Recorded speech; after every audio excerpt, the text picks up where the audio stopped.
pagi siang ini ya, kita kan sebenarnya tidak mengetahui kapan ini mediasi. Karena sesuai jadwal yang telah ditetapkan 2 minggu lalu, kan minggu lalu kita mediasi, ternyata tidak jelas hasilnya.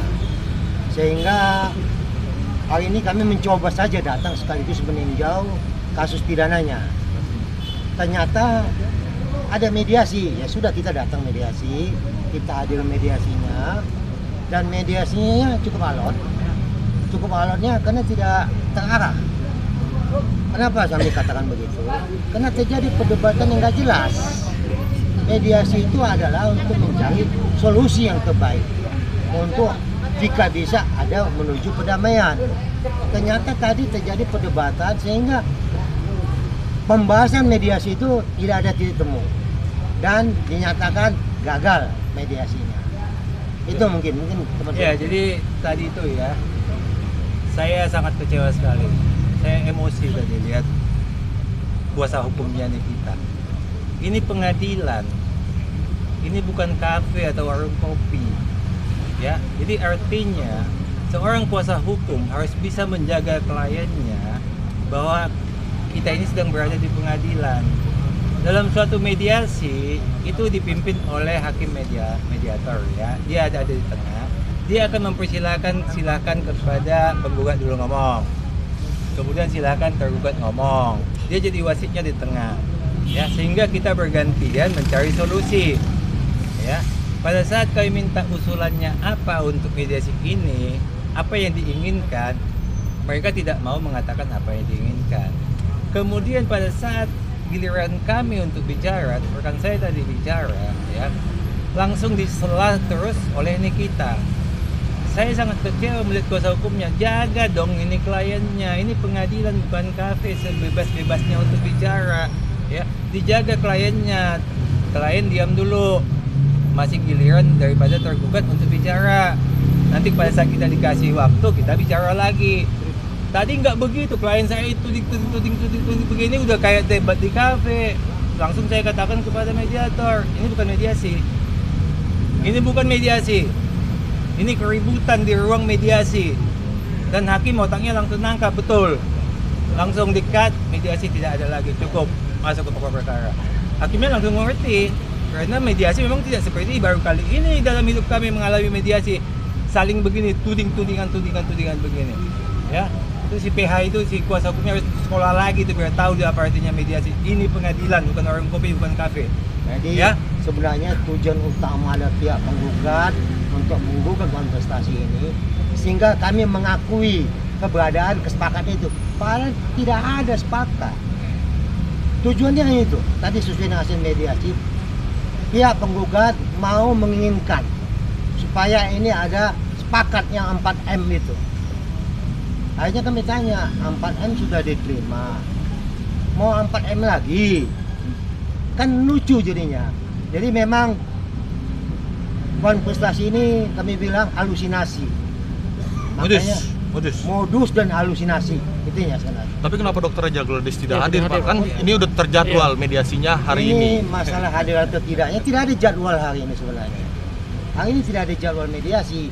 Hanya tadi pada waktu sidang pidana, pihak PH-nya terdakwa meminta kepada majelis hakim pidananya untuk diizinkan mediasi. Hakim menetapkan oke. Tapi kan kami tidak bisa mendadak gitu manggil klien kami. Karena ada waktunya terlalu mepet. Makanya kami bilang kami siap hadirkan seperti apa yang kami sampaikan minggu lalu. Kami minta tanggal 10 hari Kamis. Ternyata mediasinya hari ini, bagaimana kami mengadakan mereka? Dan sesuai dengan peraturan Mahkamah Agung, mediasi telah dilaksanakan tapi gagal. Di dalam ruang mediasi tadi ini kita sempat berteriak bohong itu mungkin poin apa yang dianggap berbohong sama Abang? Dia membahas masalah materi pidana. Pidana yang dibahas. Untuk apa kami layani? Ini mediasi mencari solusi. Mencari perdamaian. Untuk apa kami layani manusia emosi? Ya. Bukan mediasi ini. Ini bukan masalah kasus pidana mau kita bahas. Tapi bagaimana mediasi ini bisa mencapai perdamaian, titik temu. ternyata yang dibahas pidana. Ngapain kami ladenin pidananya? Silakan mekanisme hukum. Proses pidana silakan jalan, perdatanya silakan jalan. Iya. Kalau mediasi itu kan dua prinsipal harus hadir ya Bang ya. Ini Dokter Reja itu. Gelis tahu hari ini ternyata ada mediasi. Tahu, tapi kan mendadak taunya. Apa yang mau disampaikan mungkin tadi seharusnya kalau datang? Ya, kami hanya menunggu daripada pihak penggugat. Apa sih maunya penggugat?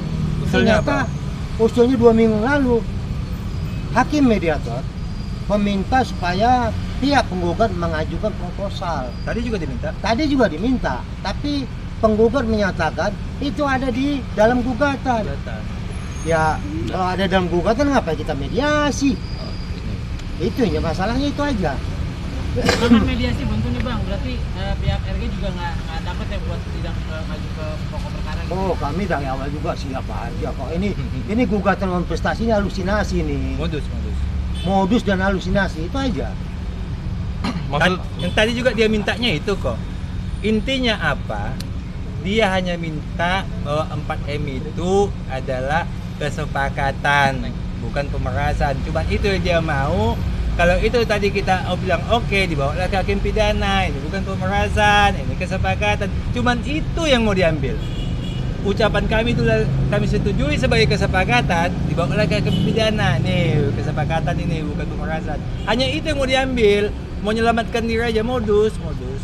Sekaligus ada tambahan kami bahwa pihak turut tergugat 1, pihak Mabes Polri hadir, dan turut tergugat 2, pihak Kejaksaan Agung hadir.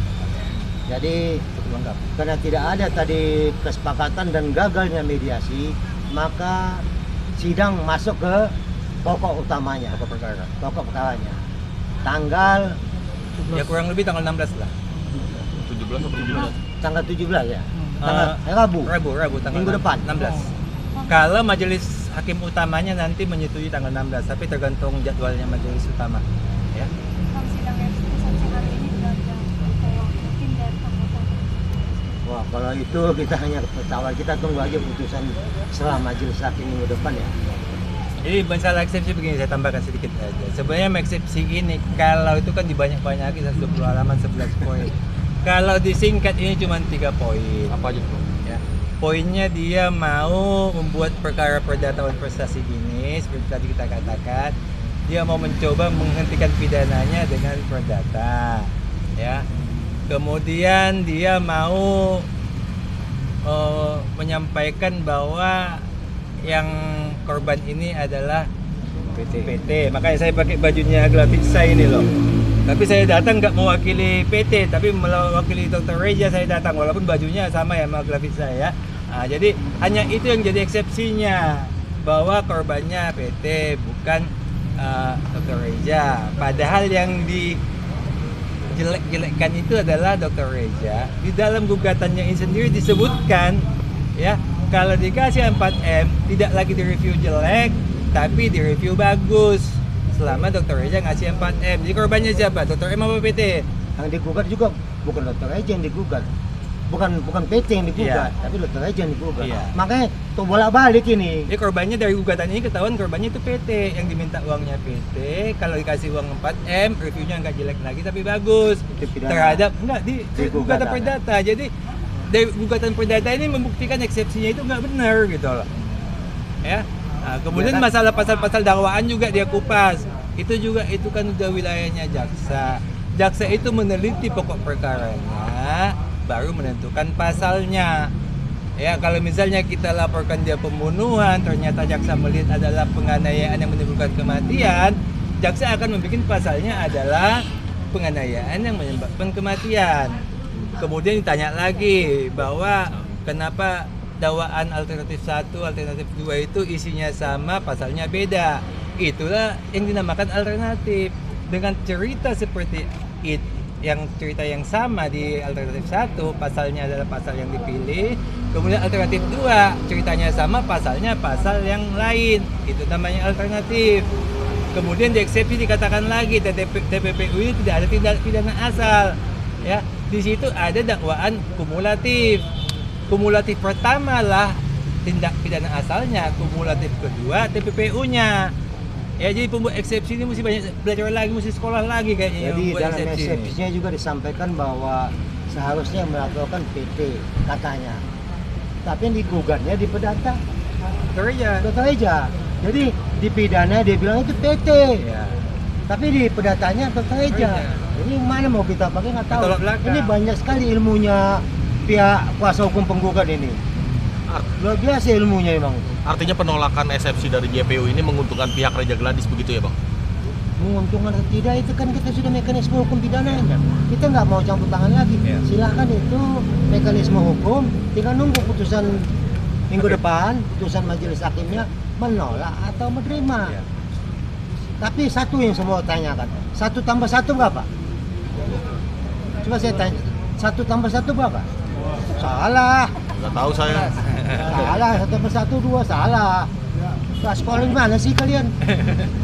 1 tambah 1 itu suka-suka saya dong. Kan itu. Tergantung kepentingannya. Sama dengan pihak penggugat menyatakan 368, 369. Tidak ada pemerasan. Kan suka-suka namanya itu. Ya silakan aja di publik dia ngomong, tapi fakta di persidangan itu jelas pemerasan. Itulah. Bang, menanggapi netizen nih katanya Dr. Reja Gladys tidak menghadiri mediasi karena tidak cukup mental untuk menghadapi kita. Tanggapannya Kalau gimana? masalah itu sama kami nggak ada masalah. Dokter juga mau datang tadi. Kalau kami paksa datang pasti datang. Tapi waktunya mepet.